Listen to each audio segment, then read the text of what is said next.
You're now listening to the Wandering Buffalo podcast with your hosts, Andrew Chang and Justin Godwin.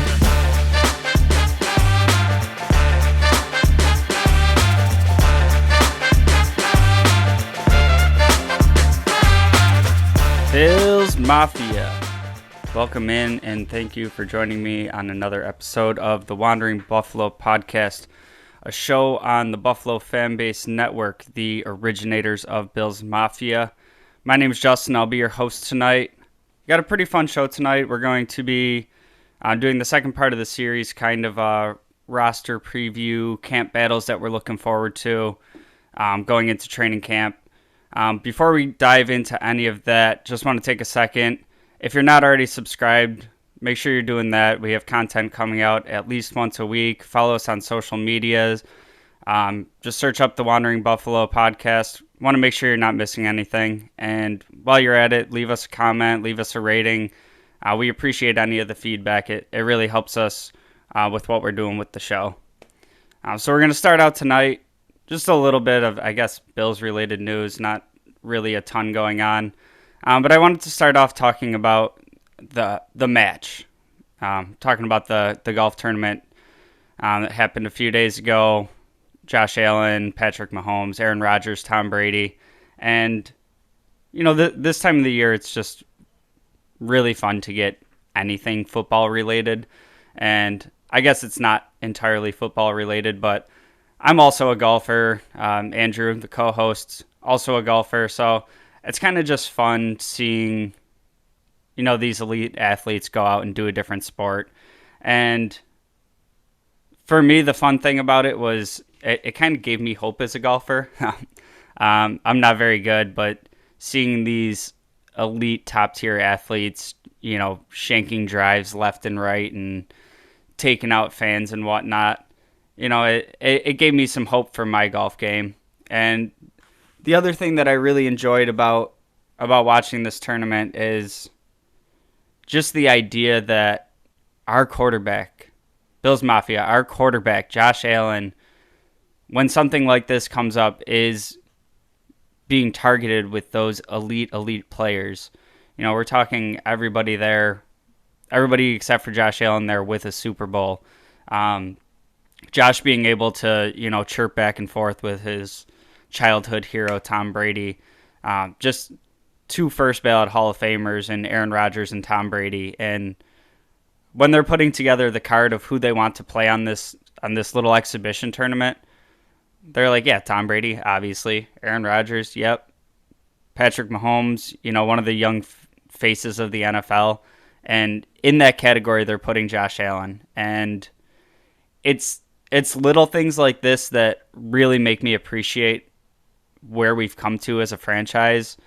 I mean, you're talking, you know, only 5, 6, 7 years ago, you imagine them, you know, thinking about Tyrod Taylor for a game like that. You know, nothing against Tyrod Taylor, but it's just not the same face recognition, the same national attention that you'd get for that. So I think it's really cool having a quarterback that's starting to be held in that esteem.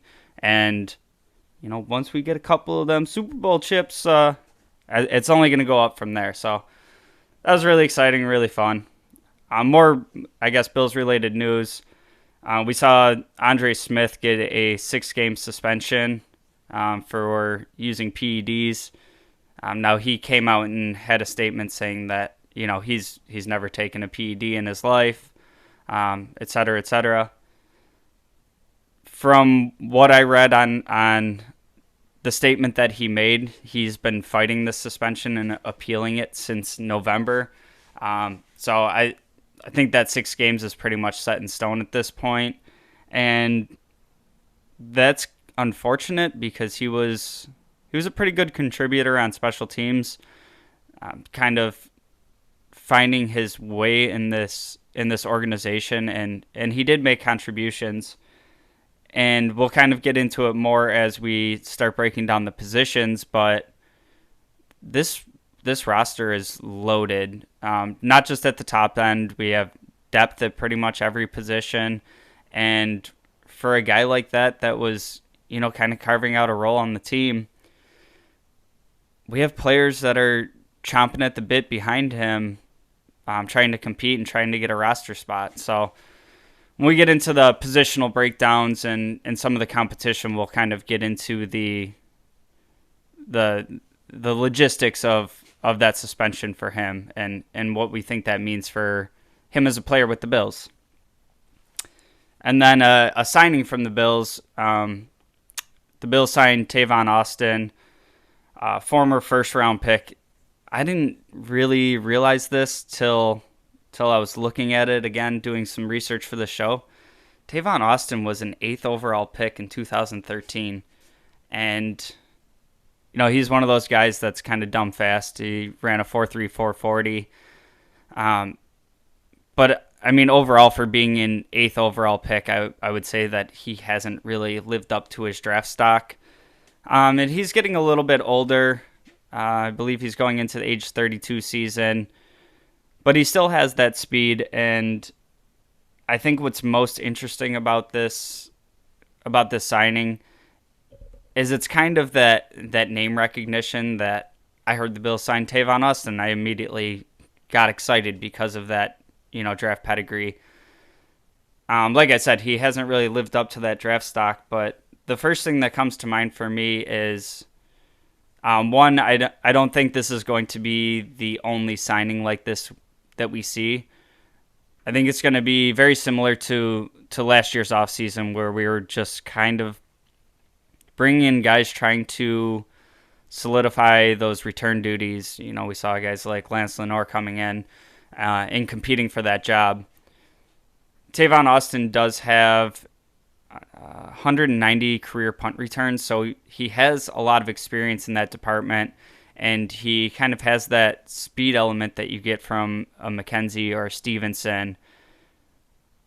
Not really a contributor on offense at this point, so I'm looking at this as, my first question is, does he even make the roster? Is this kind of just he really has to earn a spot and really impress in training camp?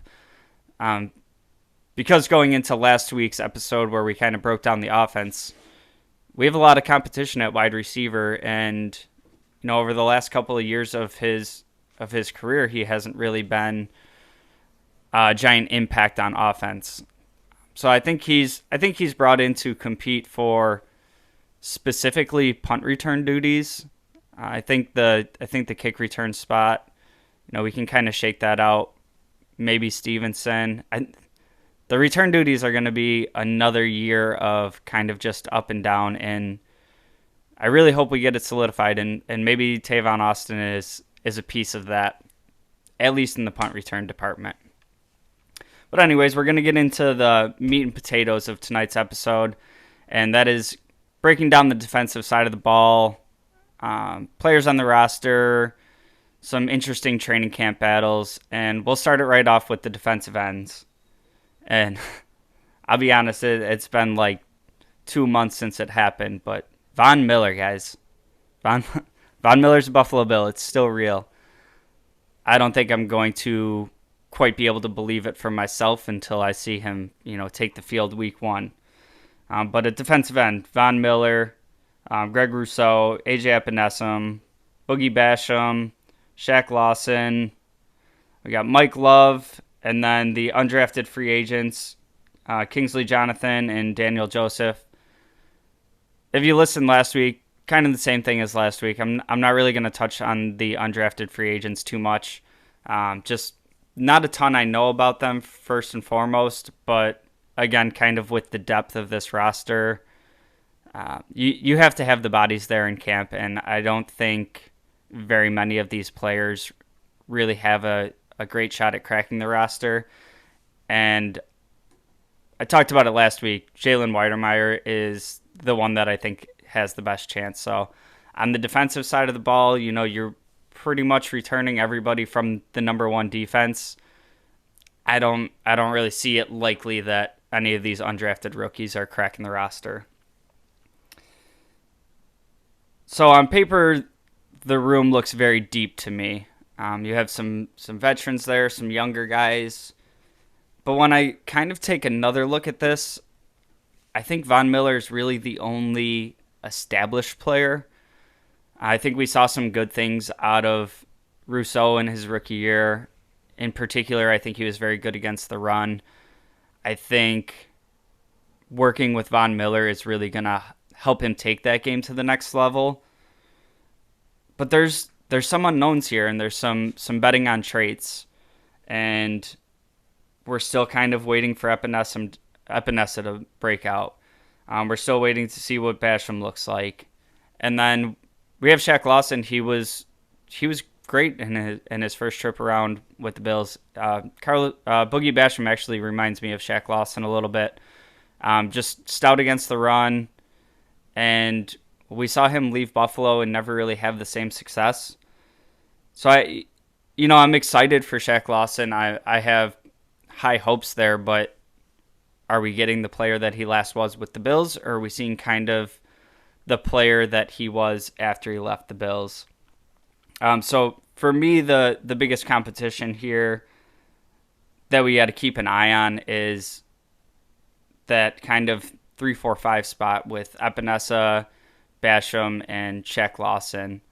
And my hopes here is that having the veteran brought in Shaq Lawson, and these guys are also going to be, working with Von Miller, future Hall of Famer, day in and day out.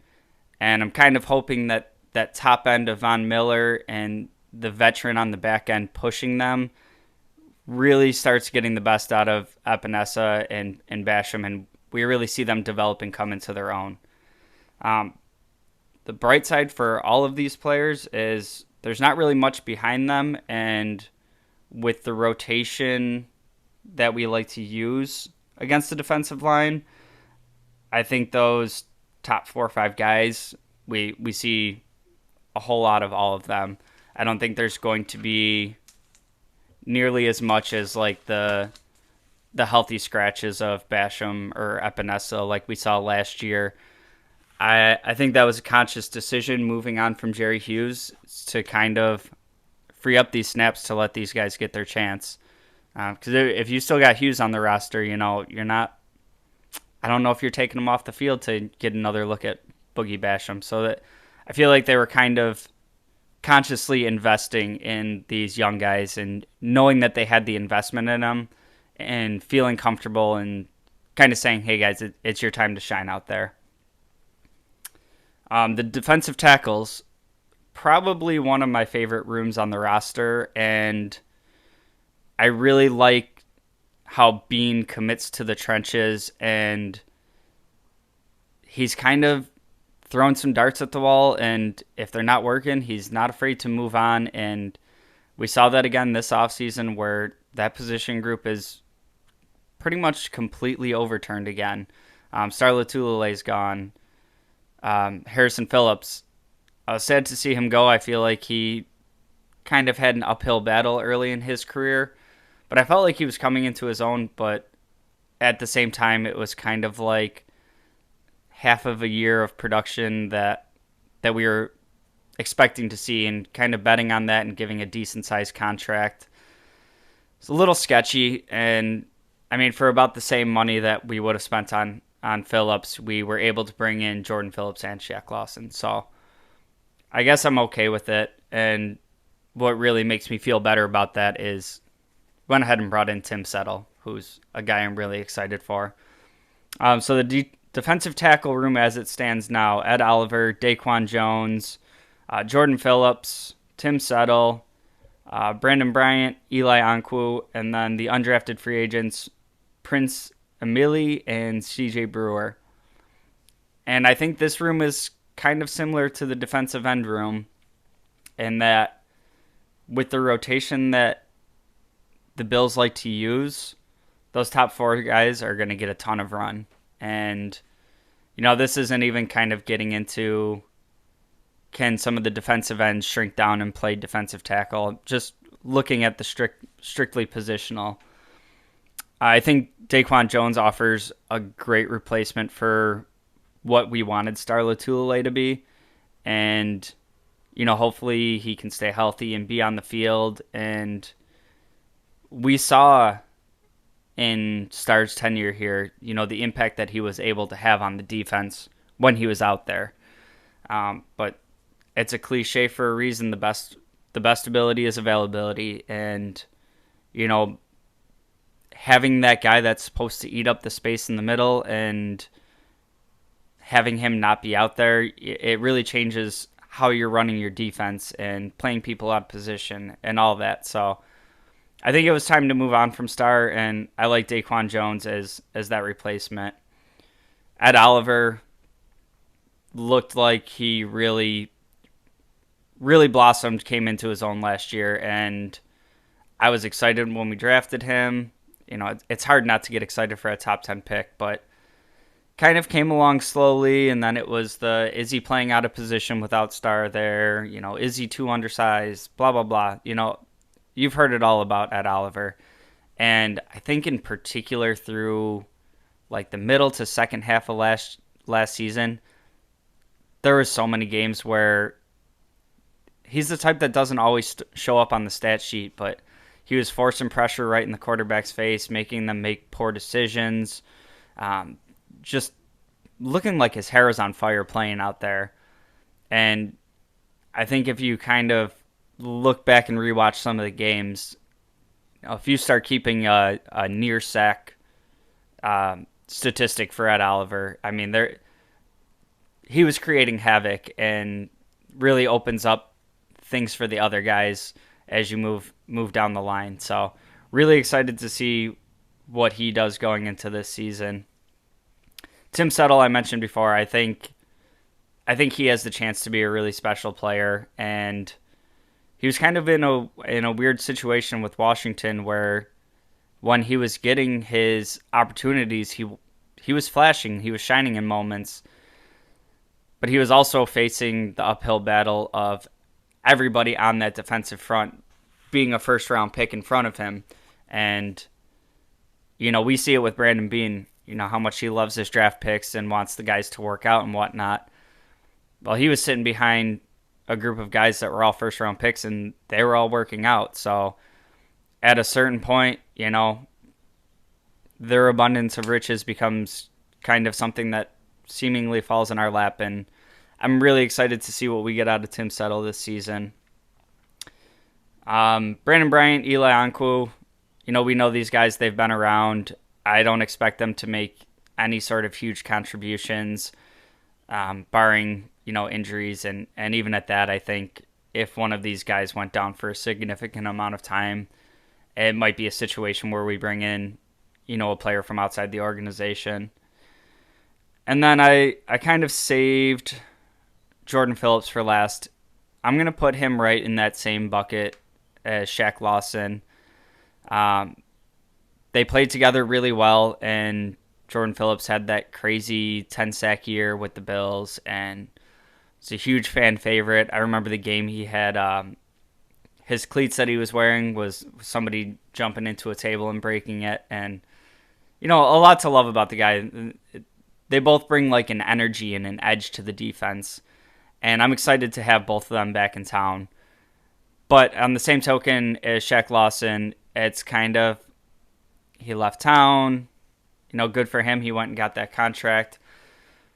But playing elsewhere, he was never really the same player that we saw in Buffalo. So while my mind goes right to excited to have him back, remembering what he was as a Bill, curious to see what Jordan Phillips we get and if he's able to kind of replicate what he did with the Bills, or if we're going to see, kind of what he looked like in Arizona. So I think that was a very low-risk, high-reward signing where you don't really need this guy to take a ton of snaps with the people in front of him, but a fresh Jordan Phillips, and just kind of let him get after it. And I guess we'll see what happens there, but I'm excited for that. With the linebackers, Tremaine Edmonds, Matt Milano, Terrell Bernard, rookie third-round pick, Tyler Medevich, Tyler Dodson, Balen Spector, Joe Giles-Harris, Markel Lee, and Andre Smith, who we touched on in the beginning of the episode. Obviously, that suspension is no bueno for him. This is a team that we know primarily likes to run nickel, primarily has two linebackers on the field, and with the draft pick of Terrell Bernard, I think we might employ a little bit more three linebacker sets, similar to the reinvestment of tight end on offense. I think that's kind of done to schematically give you options, and where in the offense it's kind of more to run 12 personnel. I think bringing in Bernard is kind of looking at the Bills having this really stout pass defense for the last few years. We're going to get Trey White back. We're going to get Kaiir Elam in the fold. And I think teams are going to try to attack us on the ground because that's kind of been the weakness.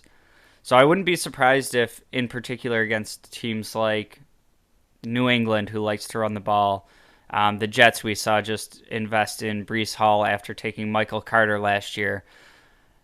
You see teams like the Ravens, who we're going to match up against.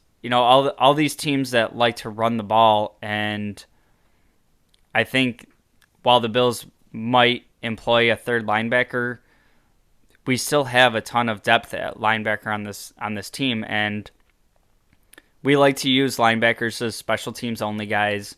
Tyler Medikevich, Andre Smith was one of those guys, and when you start shaking out, we drafted Bale Inspector. Tyrell Dodson's been in the fold, and Joe Giles Harris has played well at moments. Markel Lee has played well at moments. I just think with all those players that have been in the organization and knowing the system and all that, kind of that edge that Andre Smith had was his experience and his gameplay out there. I don't know how much that helps him if he's going to be missing for damn near half the season, when these guys are all kind of... We were looking at these training camp battles last year, and he got the edge over a couple players last year, but Tyrell Dodson was somebody that was right in the mix. You just drafted two linebackers, and it's not like they were both first-round picks, but these are guys that the scouting department was looking at and picked for a reason.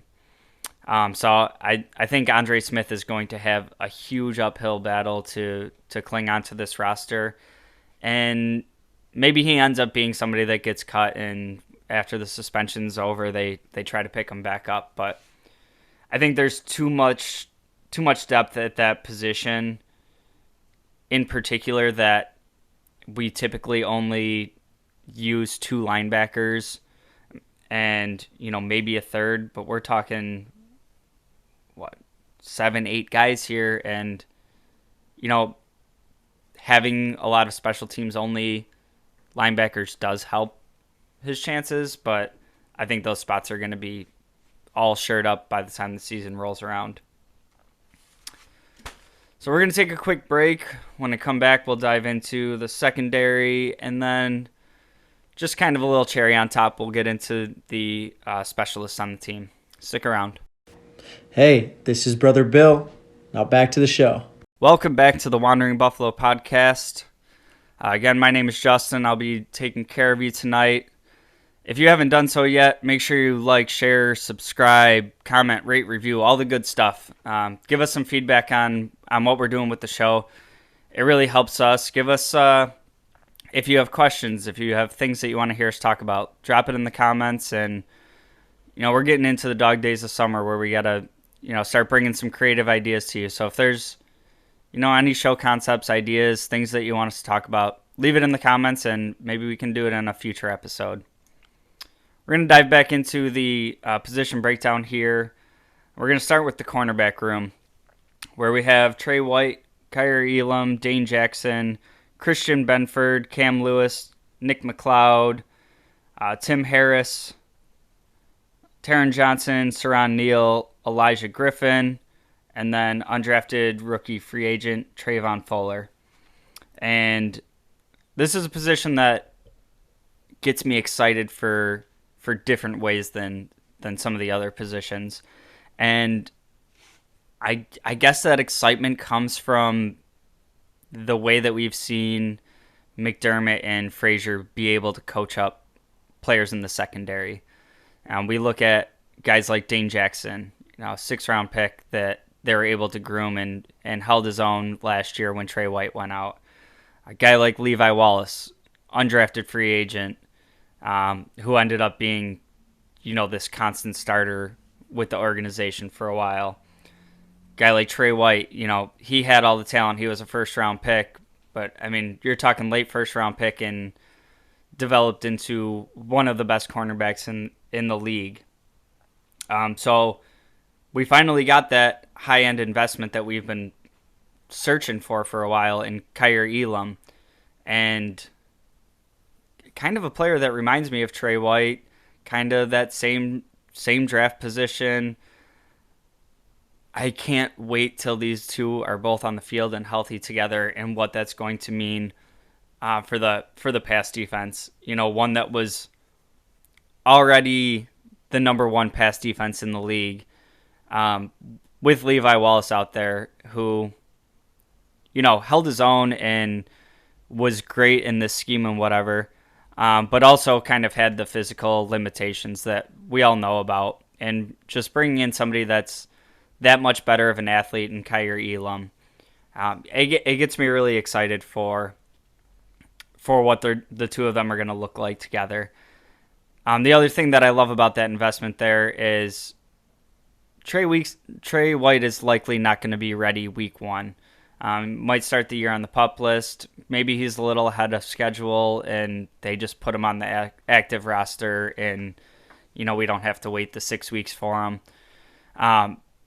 But it makes me feel a lot better having a rookie out there with Dane Jackson, versus Dane Jackson coming out week one being that true number one, and having a Cam Lewis and Nick McLeod playing opposite him. I would still like to see at least a short-term investment in a veteran player with some playing time, some starting time. We'll see what shakes out. There's still a lot of time between now and training camp. There's still moves that are going to happen. But at the very least, I think you raise the floor from what it was. And while I think Kyer Elam is going to have some, rookie growing pains, and I don't expect him to step on the field and be Trey White day one, I think he offers a skill set that makes me feel a little bit better about it if those two are the starters week one. But kind of getting into the idea of McDermott and Frazier being able to develop these players. Christian Benford's somebody that the more I've looked into him after we added him this year, this dude's a ball hawk, and we didn't have to invest significant capital in him, and I think he's the type of player that once we get Trey White back and we start pushing for that secondary depth, I think he's somebody that's going to push Dane Jackson for his job. And I don't know if he takes it year one, year two, whatever, if he ever takes it at all. But this is the competition that the Bills like to set up to get the best out of all their players. So if we can see, somebody even just pushing Dane Jackson and making him into a better player, I think that's really exciting. But the ball skills that I see in Benford, I could see him maybe playing safety at some point, maybe just being an extra cornerback on the field. I think that skill set that he brings kind of gives you some options to work with and some different looks that you can give. And then I don't want to forget to talk about my guy Taron Johnson. I think he's one of the best nickel cornerbacks in the league, and I think he gets slept on a little bit. I think he doesn't get talked about as much as like a Trey White, but for how much this defense runs nickel, how much he's asked to do, who he's asked to match up with, obviously we go back 2 seasons and he had a stint there where he got benched and, came back and had some late game playoff heroics, in particular that Ravens game. So it was kind of going into last season, it was, what Taron Johnson are we getting? Are we getting hero Taron Johnson, or are we getting, Taron Johnson that was getting benched, or is it somewhere in between? And I think we got the somewhere in between, but on the high end. He's been a consistent starter. He got the contract extension, so he's not going anywhere.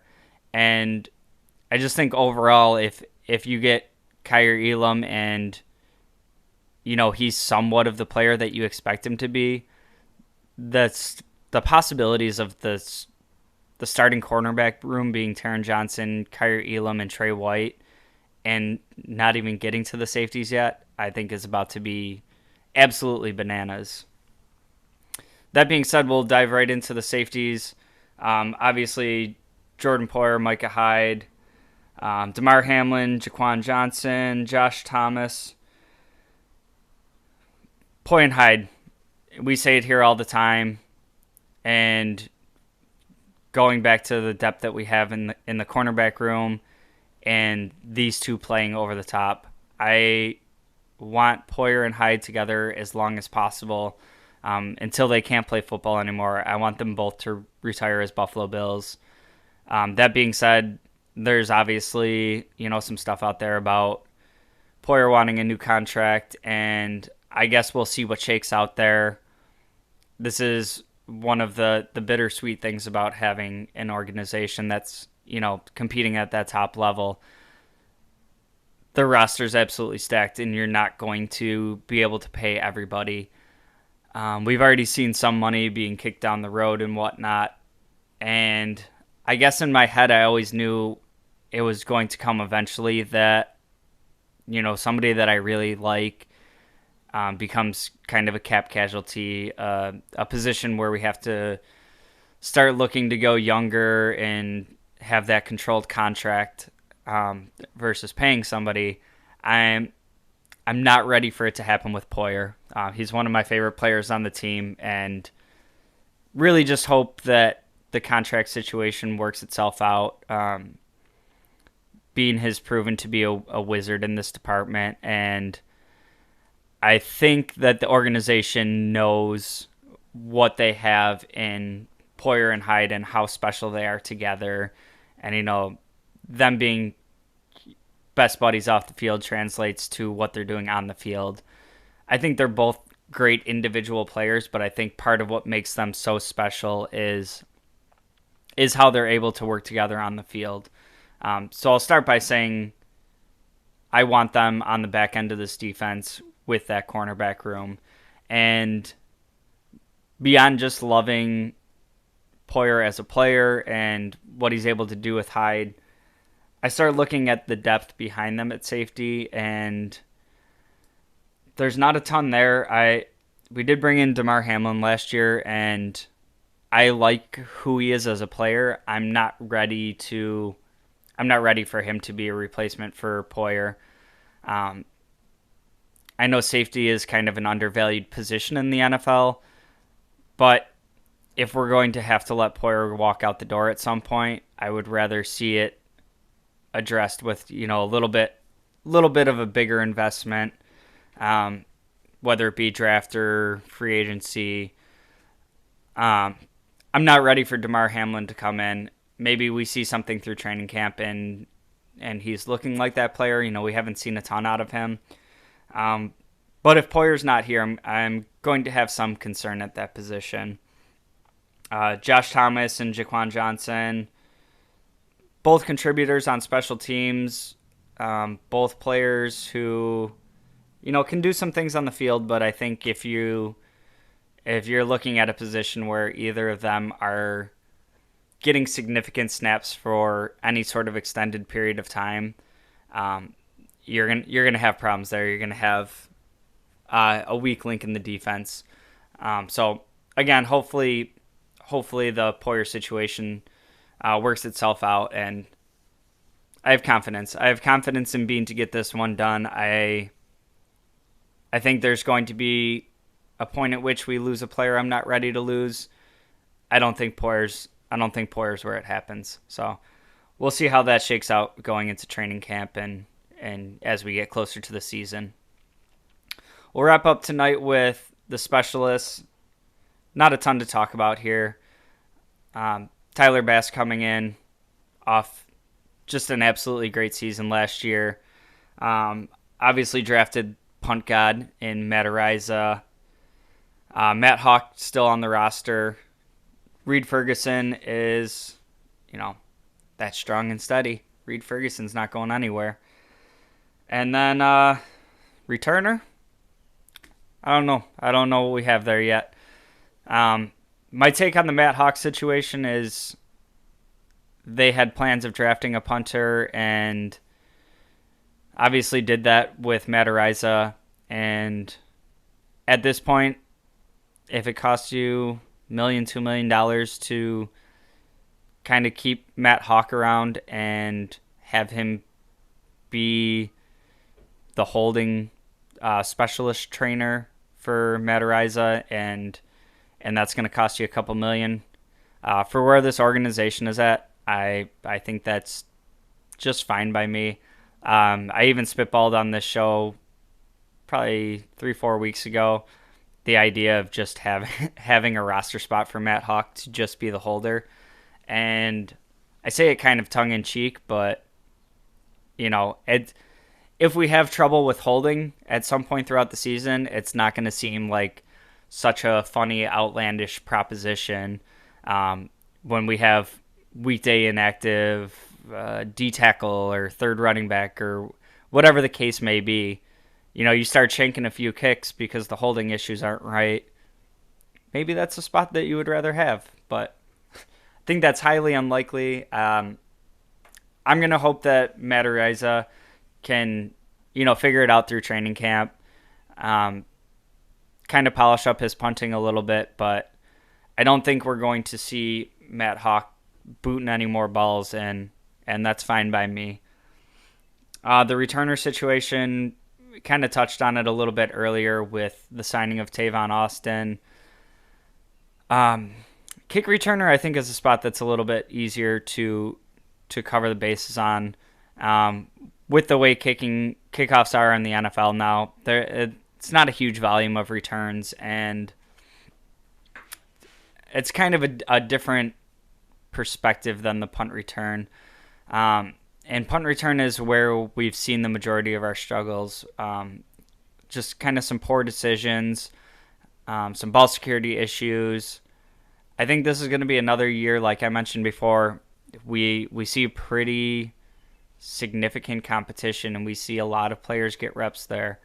I think Tavon Austin has a chance of making this roster in that role and kind of maybe being an Andre Roberts type player where he's really only on the team to field kicks and punts. I think McKenzie's going to get another crack at it. I think Stevenson's going to get another crack at it, and hopefully these issues are kind of resolved. Leaving Khalil Shakir out, I think he's going to get a crack at it.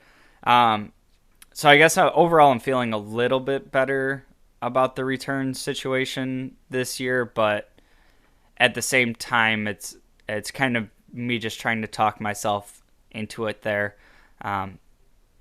Until the punt return duties are fully shored up and I see it start happening, this team is too good to be coughing up points on special teams issues. I've said it thousands of times on the show. The main duty of that punt returner to me is to secure the ball and get it back to Josh Allen and the offense. And we have a potent enough offense that we can hang in there. We can go toe-to-toe with any team in the league. We just got to make sure they're getting those chances and not coughing the ball up in situations like that. So that's going to do it for tonight's show. I hope you enjoyed it. Thank you again for joining this week's episode of the Wandering Buffalo podcast. You can find us on any social media. Just search up the Wandering Buffalo podcast. If you want to get in touch with me, my social medias are all at jgods22. You can find my co-host Andrew at 2changs. And like I said before, if you have any ideas you want us to talk about, any feedback you want to give us, just drop it in the comments. That's going to do it tonight, and we will see you next week for another episode. Go Bills!